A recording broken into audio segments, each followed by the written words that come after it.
The global technocratic digital control grid that is being imposed on humanity right now threatens not just your privacy, but even your freedom. It is a terrifying prospect. And joining us today to discuss it, we have one of the world's top experts on this very issue.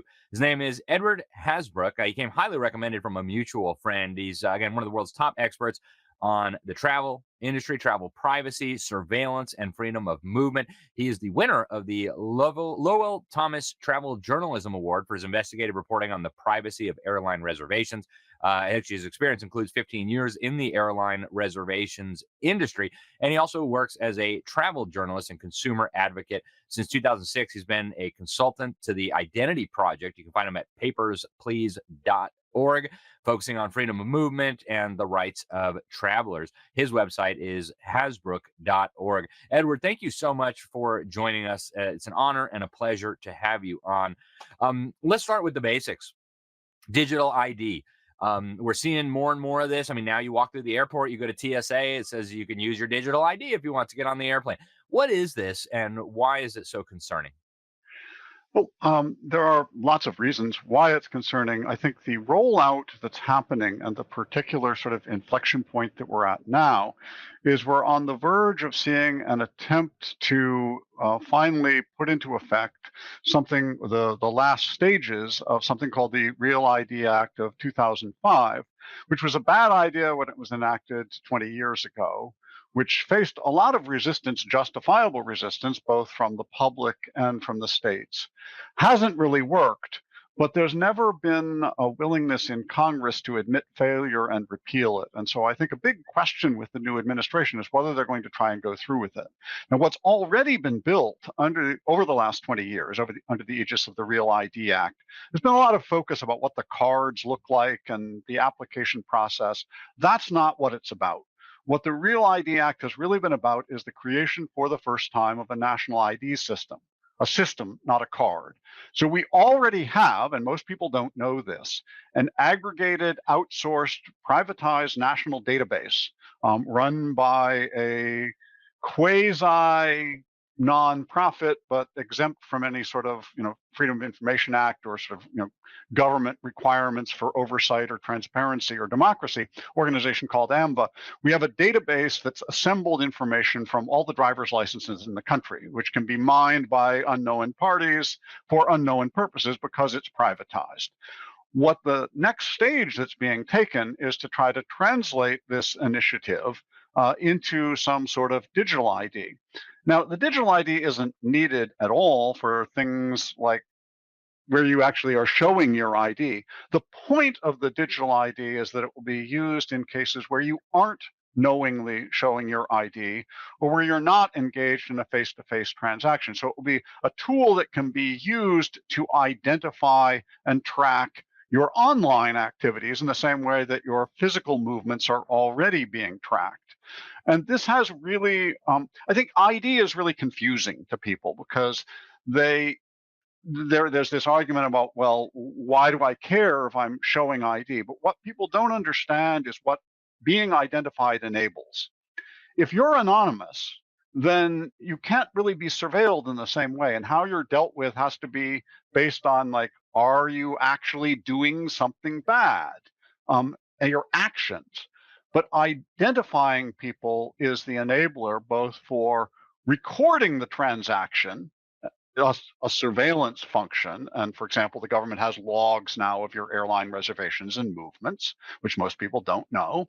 And it, based on that log, that surveillance history and your identity, identifying you enables individualized decision-making, go, no-go decisions in real time about what you are allowed to do. And people need to understand that whenever they're being asked for ID, that is a control point where the government is asserting the right to decide what you are allowed to do. It's not like you show your driver's license to the TSA to show that you have a flying permit. You need a driver's license to drive, but you don't need a permit to be a passenger. The point of showing ID is not to prove who you are, but to allow the government to make a real-time decision on whether to let you on the plane. And this too, I think people don't even realize is happening. For the last 15 years, even for a domestic flight within the US, before you can get on the plane, the airline has to send your reservations to Homeland Security and wait. And they're not allowed to issue the boarding pass unless and until they get individualized per passenger, per flight permission to issue the boarding pass. The default is no.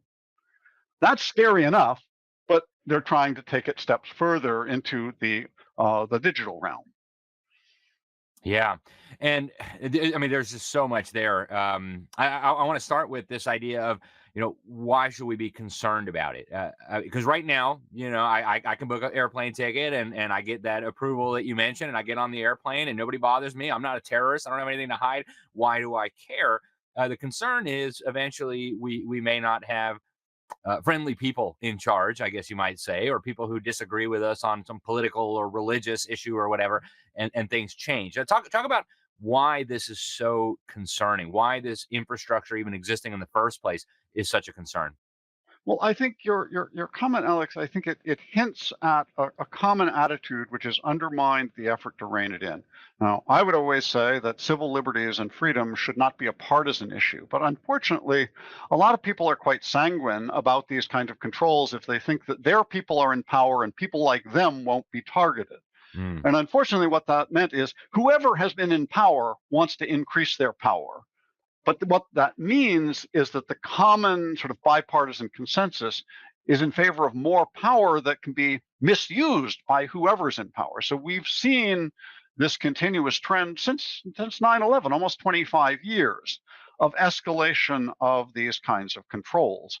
But, even though today, as you intimated, you may be let on the plane or allowed to open a bank account or do whatever, tomorrow you may not, depending on who's in charge.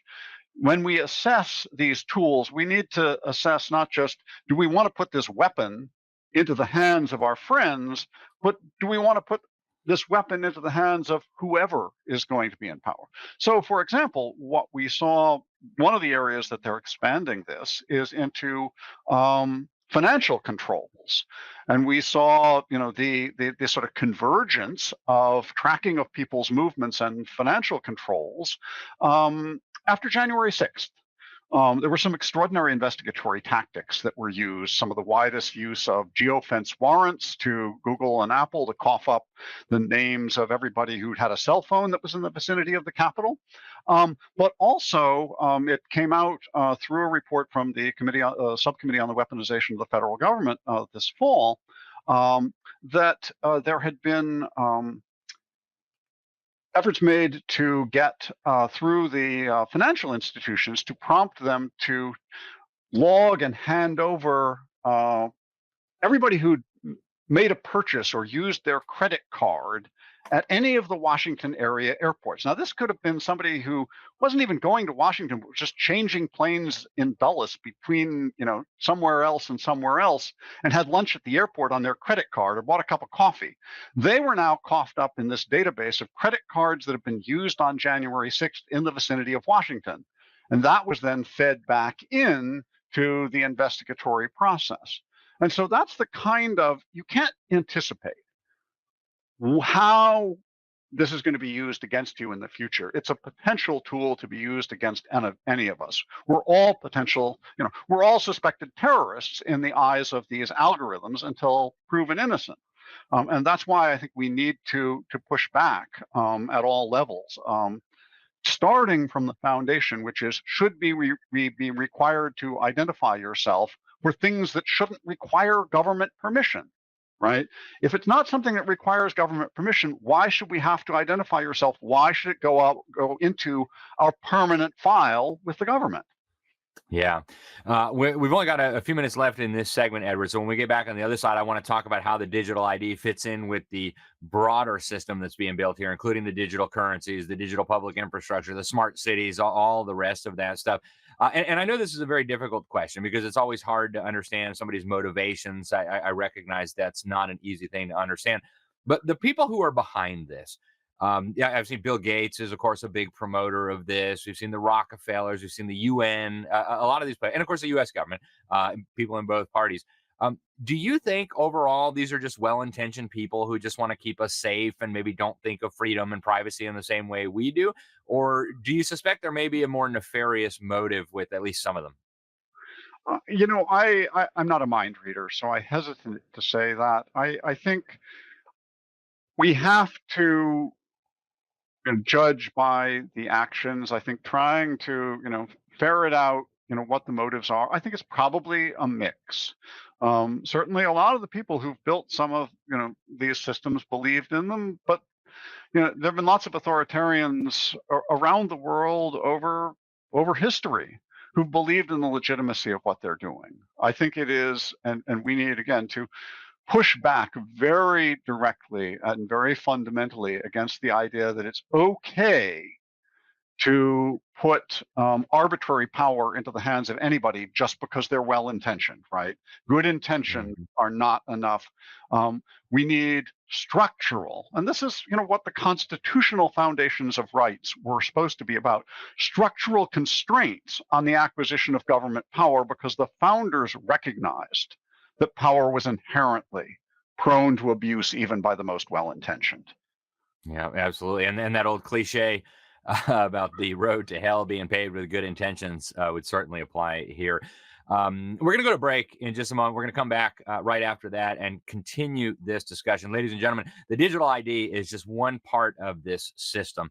And Edward understands it, I think, better than almost anybody. So stay tuned here on the Liberty Report. Before we do go to break, folks, I want to remind you to get over to patriot.tv/Newman, patriot.tv/Newman. You can sign up there to be a Patriot Defender member. You're actually going to get a discount if you use the promo code Newman. You can also get all kinds of great products. Our friends over at Old Glory Bank. You can sign up for Cardio Miracle, which is something I drink every single day. It's just amazing stuff. And all that is discounted when you go to patriot.tv/Newman. And again, when you sign up to be a Patriot Defender member, you're going to get access to exclusive content, very special discounts with some of our friends and partners.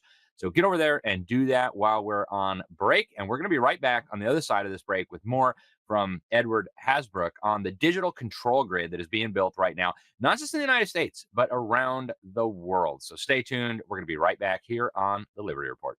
Attention business owners and entrepreneurs. Patriot TV is launching a brand new TV series showcasing American-made products, and your business could be featured. Whether you sell your products online on Etsy or Shopify and dream of reaching millions of viewers on smart TVs like Samsung, Sony, TCL, and LG, or apps like Roku, Android, and Apple TV, this is your chance. We're searching for US-based businesses offering all types of products and services proudly made in the USA. If you've ever wanted to showcase your products on TV like QVC or the Home Shopping Network, now's your opportunity. Support our American economy, grow your business, and be seen by loyal Patriot viewers across the country.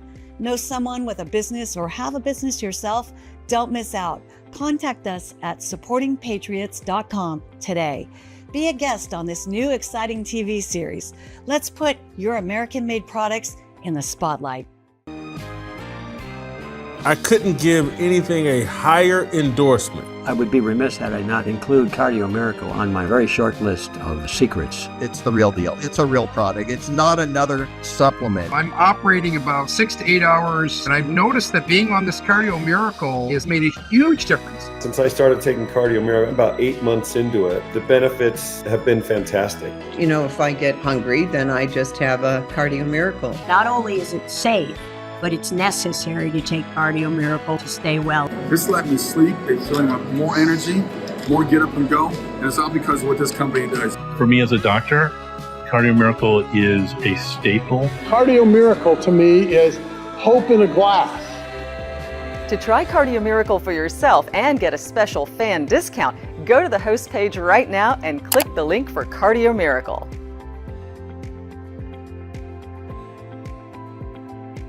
Welcome back to the Liberty Report here on Patriot TV. I am your host, Alex Newman. Before we went to break, we were talking to Edward Hasbrouck. He is a journalist who's been doing this for a while, really a leading expert on the digital gulag that's being built for us.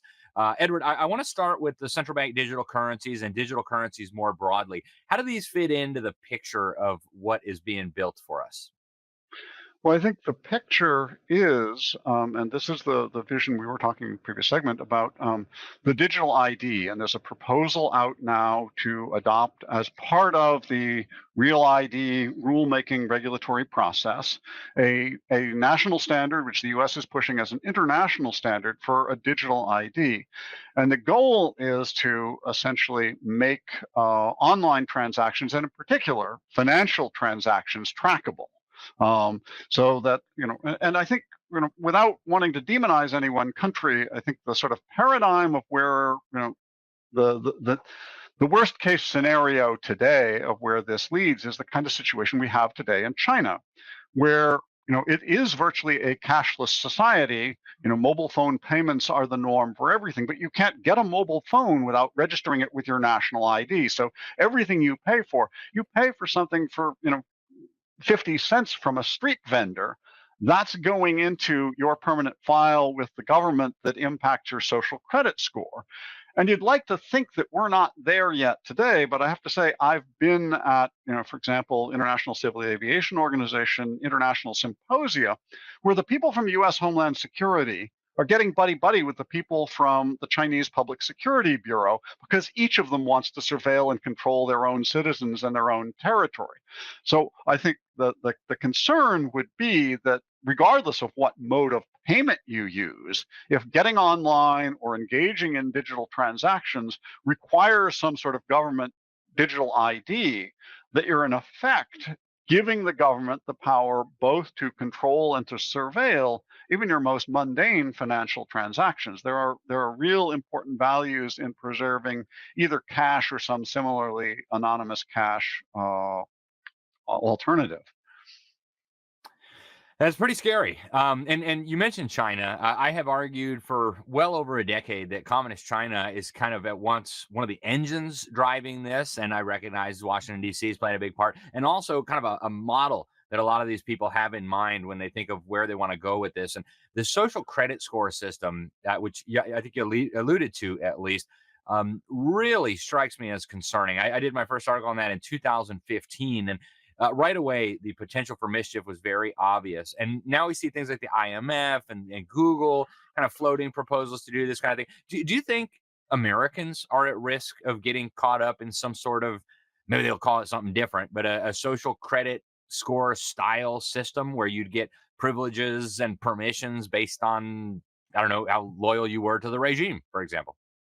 You already do. There's a black box algorithm behind the scenes that is run by Homeland Security to decide on the basis of your identity, your airline reservations and the details of that, and everything else that they have in their file about you, with a secret set of scoring and profiling rules in this sort of pre-crime manner. Which is weird. Pre-crime was a term in a dystopian sci-fi novel, and now it's become real, to try to predict whether you're going to do something bad. Not have you been convicted of a crime, but somehow does the AI think that you might commit some future crime that decides whether to let you on the plane. Now, China, it's not just do you get on the plane, but can you take a fast train, or do you have to take a slow train, or do you have to take the bus? In gradations, we haven't quite gotten there, but we do already have, there's, a range of responses that Homeland Security can give the airline, from let this on person on the plane normally to let them on this person on the plane, but, give them an extra special groping before you do, to let them on, but, have an air marshal sit next to them, to don't let them on the plane. There's multiple levels. We saw this at the one person who's actually gotten a trial over a no-fly decision, happened to be here in San Francisco. I attended that trial. It turned out that the reason they were on the no-fly list was that the FBI agent didn't know how to fill out the form and check the box they were supposed to uncheck, and didn't check the box that they were supposed to check. I mean, really stupid stuff. They went through 10 years of litigation at a cost of more than $1 million just to get off the list. But it came out in the course of that trial that there's not just a list, which became public a couple years ago, and there's 1.5 million names on that list, but which were not put on by any judge, mind you, but also that there are non-list-based rules, these real-time algorithmic rules, none of which have ever been disclosed to anyone, even in that trial. So we already have a social credit scheme at the airport. The question is how widely that's going to be expanded, or, and here's the possibility, the alternative pathway. We have a sort of reboot and reassessment of many federal programs going on. Certainly, the TSA is one of the most disliked and useless of federal agencies, and certainly an appropriate priority for the Department of Government Efficiency would be to recommend the abolition of the TSA. And people who believe in freedom should be working hard for that. Even within the continued existence of the TSA, we did have a bill introduced in 2021, the Freedom to Travel Act, which would have returned at least partially the airport to sort of normal rules of law that have been suspended since 9/11 almost 25 years ago. That was introduced by Rep. Gosar. It got caught up in people's perceptions of Rep. Gosar, and they didn't really look at the bill. It needs to be reintroduced in the current Congress under broader sponsorship, but we do have a legislative model for what could be done. But again, this could be done by executive order tomorrow, and certainly is the kind of thing that DOJ at least says that they're supposed to be working on. And I think people who are concerned about that should be calling hard and putting pressure on Congress and the administration to get rid of the TSA. And also, I would throw out the other thing that really will put the brakes on the digital ID scheme in particular is to repeal the Real ID Act. Again, something that has been useless for any positive purpose, has faced popular and state resistance over the last 20 years. It's time for the government to admit failure and repeal it. Yeah, Edward, I wonder, are you and I going to end up getting dinged in the algorithm for talking about the desirability of abolishing the TSA? That'd be interesting to see what it's like next time we go through the airport. In all seriousness, turning to the Trump administration, he has, of course, signed an executive order stopping any federal role for U.S. central bank digital currencies. He does seem to be looking at some of these programs and policies, at least with a skeptical eye. But we know there's a lot of tech pros around him. A lot of the Silicon Valley billionaires seem to be cozying up. What do you expect from the Trump administration? Are we going to see a rollback of some of this stuff? Are they going to just try to put a conservative spin on it? The digital ID is to get rid of the illegals or stop the vote fraud. Are we going to see some sort of conservative spin and these agendas continue marching on? I think it's less liberal or conservative than it is profit-based. I mean, I think people used to talk about the military-industrial complex. What we've seen emerge since 9/11 is something I would call the Homeland Security industrial complex, where you have contractors to the TSA and other components of Homeland Security, the people running, making billions of dollars running these pre-crime predictive algorithms and collecting these databases and doing the data mining on them. Surveillance and control since 9/11 has become much more big business, and much of it is outsourced. So you've now got a whole coterie of contractors and lobbyists in Washington working for these companies. And the big tech companies in Silicon Valley and here in San Francisco are very heavily invested in this, as